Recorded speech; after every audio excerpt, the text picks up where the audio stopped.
Good morning and welcome to Today in Iowa. I'm Griffin Wright. You can see even the car here, they tried to make it through and couldn't because of how deep this water is. If there was a big story over the weekend, it was our first meeting with the winter that's approaching fast. This just finished Flight 47, and let me tell you, this is hard work. Welcome back, Bill Fennelly in his 31st season at Iowa State, the Dean of Big 12 Women's Coaches. Good morning and welcome to Sunrise Stories. It is Friday. We made it to the end of the week. Theodora, how are you doing? First on 13, police in Taylor County spent their morning yesterday investigating a murder. Step together, okay. Step together, step. Look at our two car seats here. The fake car seat is the all black one. Now, how can we tell? Thanks for joining us. I'm Griffin Wright. We start with breaking news this evening. A water rescue is underway in Des Moines. Whether you're paddling, swimming, or just going for a boat ride. Active duty service members, veterans, and their families gathered in Perry today. All we have left to say, Andy, is Auf Wiedersehen and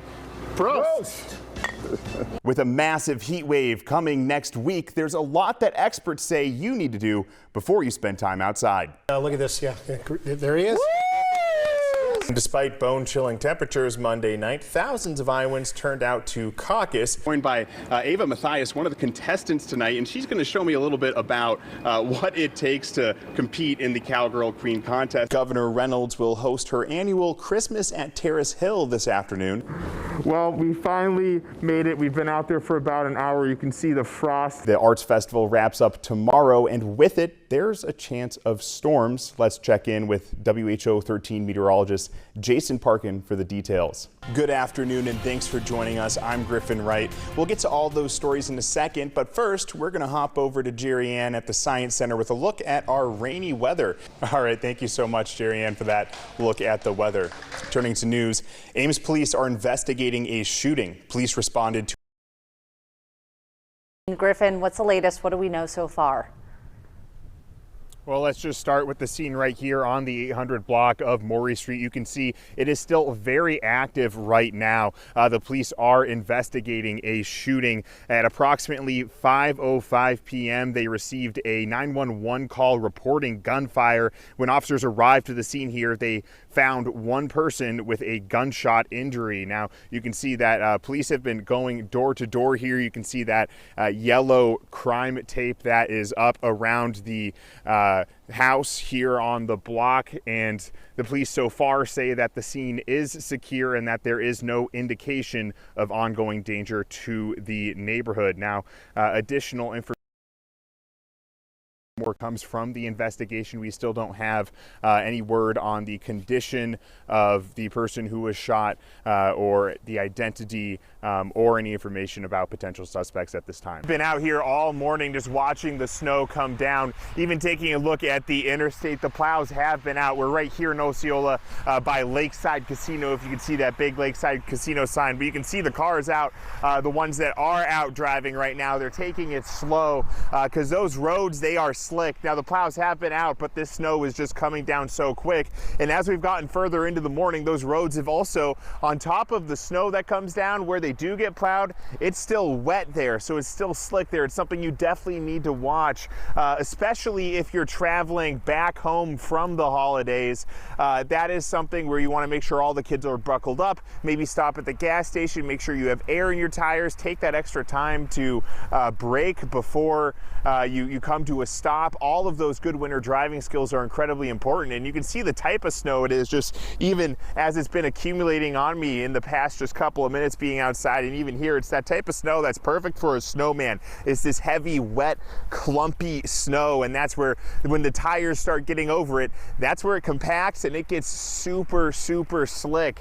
Even behind me, you can see that truck stop right there where we have a lot of trucks that are just parked waiting it out, and that is a great indicator because those truckers know the road better than anybody else. And if they're all waiting for this snow to get a move on and those plows to do a bit more work, that kind of is a clue to tell you, hey, you know, those roads are 100% slick out there, especially right now, and especially on maybe some of those side roads, those smaller streets and stuff where the plows haven't been able to get yet. Those are really slick too. So really, wherever you're traveling in southern Iowa, whether it's up to Des Moines, down to Kansas City, over to Grandma's house and back again, make sure you're taking that time to drive slow and keep in mind that those roads, they're slippery. Whether it's shoveling it or by the snowblower, I'm actually joined by a special guest. This is my dad. He's been out here this morning working on that early blow. But Dad, how is it going this morning? Well, it's refreshing, that's for sure. Definitely. Well, and you know, getting out early, this isn't going to be the first time though that you snow blow the driveway, right? Well, I can't tell you how grateful I am to have a snowblower now that I don't have a son at home. Yep, definitely. Well, hey, you know, without me around to help shovel, that's you know, definitely nice to have that snowblower. Since Ian Roberts was detained by ICE, the DMPS community has been searching for truth. I've really not heard any of the new information because I don't listen to it because I want to know if it's the truth. There's been so many rumors and innuendo, and I just want to see for myself what's going on and hopefully get to the bottom of it. Roberts' lawyers held a town hall to hopefully provide answers. I'm concerned where he is and his safety.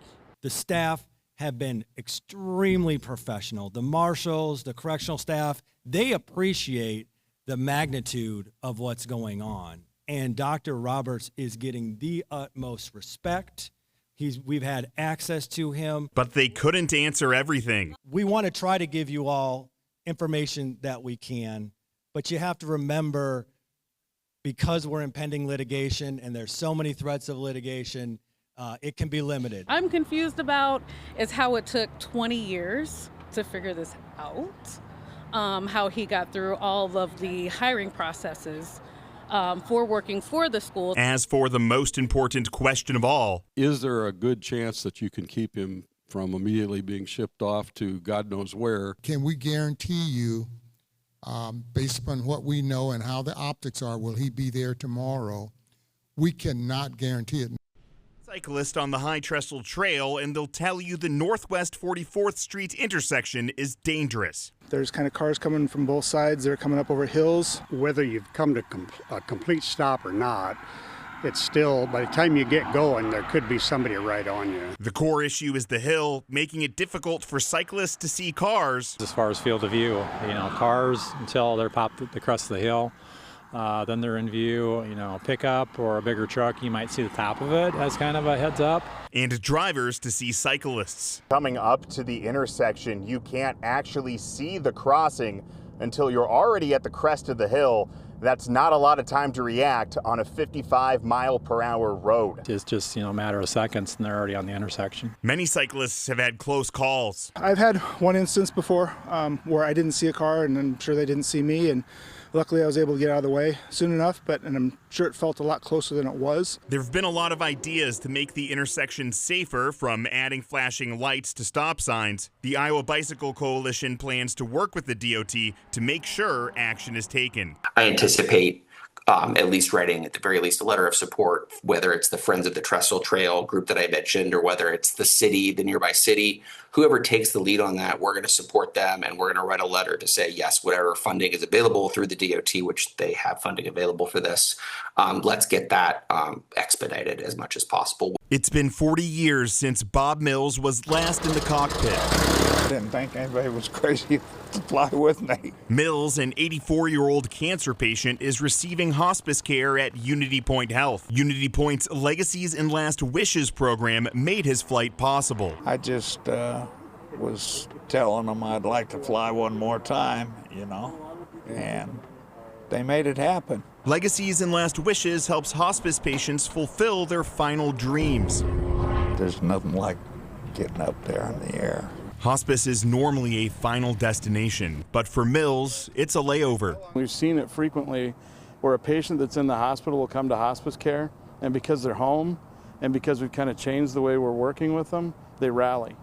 And I think that's what Bob is experiencing now. You give me my life back. I'm going to discharge off of hospice.